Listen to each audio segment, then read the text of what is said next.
Atšilus orams į gatves išvažiavo dviratininkai. Kaip ir kasmet tokiu metu, jau skaičiuojamos pirmos traumos, fiksuojami eismo įvykiai. Bicycle, bicycle, bicycle. I want to ride my bicycle. Ko gero dauguma vairuojame ne tik automobilį, bet ir miname dviračio pedalus. Mielai su juo išlėkėme pasivažinėti, pasportuoti, o gal ir į darbą minam, kad aplenktume kamščius. Tačiau ir pagalvojame, kokių nelaimių gali atsitikti kelyje ir kaip nuo jų apsisaugoti. Ką daryti, kad malonumas netaptų tragedija? Mediko teigimu, svarbiausia apsaugoti galvą. Manau, kad pirmiausia pridengti galvą.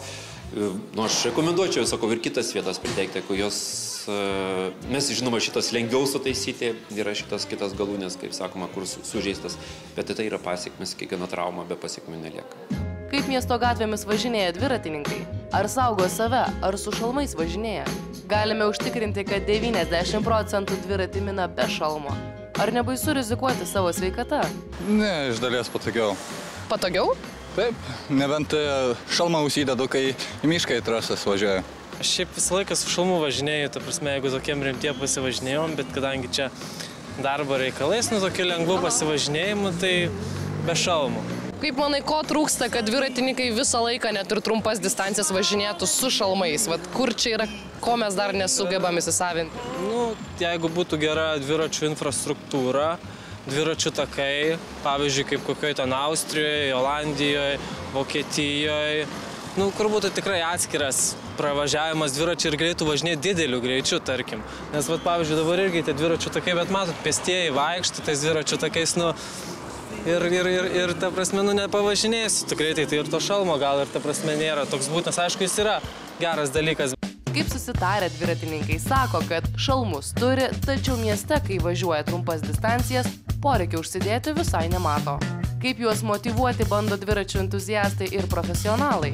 Raginam įsigyti tą šalmą, jeigu ten kažkokias treniruotės bendras darom, tai tiesiog prašom, kad atvyktų su šalmais, ignoruojam tuos, ne tai, kad ignoruojam, bet po treniruotės visada parašom, kad ten tiek ir tiek buvo be šalmų, tai kviečiam kitą kartą jau atvykti su šalmais, nes čia tiesiog ir mums mažiau bėdos ir patiem tiem, kurie atvažiuoja be šalmų, geriau būtų. Tai bandot sugėdinti?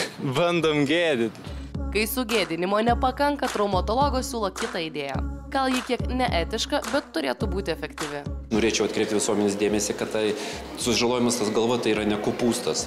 Jis nukritęs, atsitrenkęs į bordiūrą, gali akmenėlis pasitaikyti. Gerai, kad ant lygios ar minkštos žemės, jeigu nukristume. Bet jeigu nukrita ant kietos, galva atsitrenkia. Tai yra galvos sužalojimai, yra pakankamai skaudus ir, kaip sakoma, taip norėčiau net parodyti visuomenį, kad jeigu būtų galima, kaip sakoma, nuvesti, bet tai yra netiška, pasižiūrėti, kad po galvos sužalojimo, tokių paprastų nukritimų, atrodo, nekaltų nukritimų, lieka žmonės neįgalūs, ar kitaip tariant, taip švelniai tariant, organų donorai. Kiekvienas rūpinamės savo sveikata, tačiau manevruodami dviračių kelyje ar per pėsčiųjų perėją, dalyvaujame bendrame eisme. Netinkamas dviratininko elgesys gali kelti pavojų ne tik jam pačiam, bet ir sukelti avarinę situaciją. Be to, dauguma dviratininkų iki šiol laksto per perėjas nenulipę nuo dviračių ir taip kelia pavojų savo ir mažiausiai gadina nervus vairuotojams, kurie privalo spėti laiku sustoti, kad nepartrenktų iššokusio dviratininko. Ar netrukdo vairuotojams tokie besiblaškantis, manevruojantis dviratininkai? Ne, važinėti netrukdo, bet dviratininkai, aišku, turėtų irgi atsakingai žiūrėti į šitą dviratizmo reikalą. Visko būna. Tiek ir automobiliai laviruoja, tiek ir dviračiai laviruoja. Tai to lygiai abudu turėtų susikaupti. Dviračių kultūra šalyje dar nėra aukščiausio lygio, tačiau situacija po truputį gerėja. Dviratininkai pastebi, kad automobiliai vis geranoriškiau lenkia juos kelyje, o vairuotojai pastebi, kad dviratininkai stengiasi būti labiau pastebimi. O kaip šita moteris, ar nevažinėjate per perėją su dviračiu? Važinėju. Kartais, aišku, tokios, viskas, aišku, su protu, ta prasme, jeigu mažas eismas toksai, tai pravažiuoju, jeigu didelis, tai visada nulipu, nes kadangi, vis tiek pavojinga. Važiuodamas mieste ar už jo ribų, niekada nežinai, kada nutiks vienokia ar kitokia nelaimė. Kaip elgtis nukritus nuo dviračio ar kur atsitrenkus? Visų pirma, nepasimest. Dažniausia trauma dviratininkų tarpe yra nusportuojančių, turiu omeny, tai raktikaulis. Tai jeigu tai įvyko, tai nepasimesti, apsičiupinėti, ar viskas vietoje, jeigu ne, tai tiesiog nepanikuojant išsikviesti greitąją pagalbą ir ten viskas sutvarko. Jeigu už galvą sužalojate, sumušite galvą, jau geriau kreipkitės. Jeigu pykina, vemite ar kažkas bloga apsvaigė, liktai sąmonės pritėmimas buvo, pasitikrinkite pas medikus. Kokios priemonės padeda išvengti galimų traumų ir kaip pasirūpinti savimi prieš išminant dviračiu? Yra šalmai. Tai yra pats pirmiausia, tai mūsų gyvybinis organas, tai yra mūsų, kaip sakoma, smegenis, kuris reguliuoja mūsų kūną. Tai be jo, kaip sakoma, mes negalim, tai jį galima pirmiausia apsaugoti. Yra tikrai kokybiškų šalmų. Ir tikrai jūs paprasčiausiai nuo paprastų, elementariausių nukritimų į akmens atsitrenkimų tikrai turėtų apsaugoti.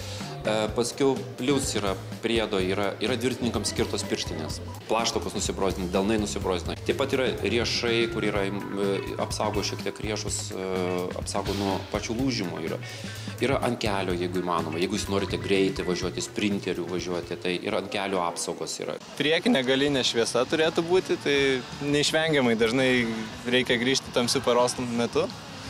Tai tas turėtų būti ant dviračio, jeigu žinote, kad teks važiuoti vakare, tai įsigyti tą priekinį galinį mirksiuką, kad jūs pastebėtų kiti eismo dalyviai. Žinoma, šalmas neišvengiamai, ar tai bus miesto dviratis, ar sportuojate miške gal nedaugiau pavojų negu mieste, jeigu jūs esat vienas, tai tas šalmas visiškai privalomas yra dalykas.